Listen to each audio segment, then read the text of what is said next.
Jæna. Tvær framlengingar, sigur á Erkifjendunum og Njarðvík. Hvernig er tilfinningin svona beint eftir leik? Bara mjög góð, við hættum aldrei að berjast og mér finnst bara, já, góður sigur á okkur. Við heldum alltaf áfram allan tíman. Fara inn í þessa seríu, allir að tala um hvað það verður erfitt fyrir ykkur að fara inn í hana án Birnu sem er alltaf svona ykkar stóri leikmaður og það er með þessa turna inn í teig. Hvernig fannst þið eiga við það í þessu leik? Mér fannst það alveg gera vel. Það er náttúrulega ótrúlega erfitt að missa Birnu og hún er búin að gera ógeðslega vel í vetur og búin að vera mjög stór partur af liðinu okkar. Mjög erfitt að missa hana en við þurfum bara að þjappa okkur meira saman, koma spil saman í vörninni. Það eru hærri við. Mér fannst þið alveg gera vel hérna í dag.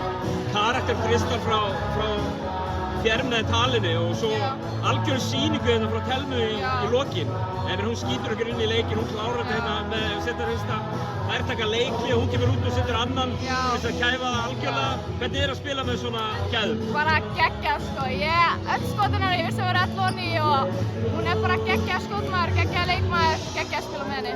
Tvær framlengingar í kvöld eins og ég nefndi og þetta er sería, þú þurfir að vinna 3 leiki, fara til Njarðvíkur núna, hvað við þurfum að búast við þar? Bara sama í dag, baráttu hjá báðum liðum, þetta er bara, við erum mjög jafn lið finnst mér og það er bara baráttu sem skilar hérna, skila sigrinum finnst mér og bara verður mjög mikið læti og bara já.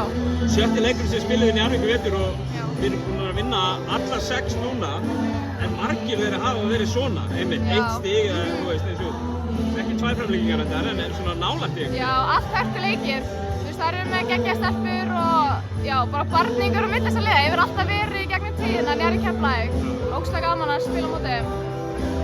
Bestu þakkir Anna og gangi ykkur vel á sunnudaginn segi ég. Sunnudaginn, já. Takk. Takk fyrir.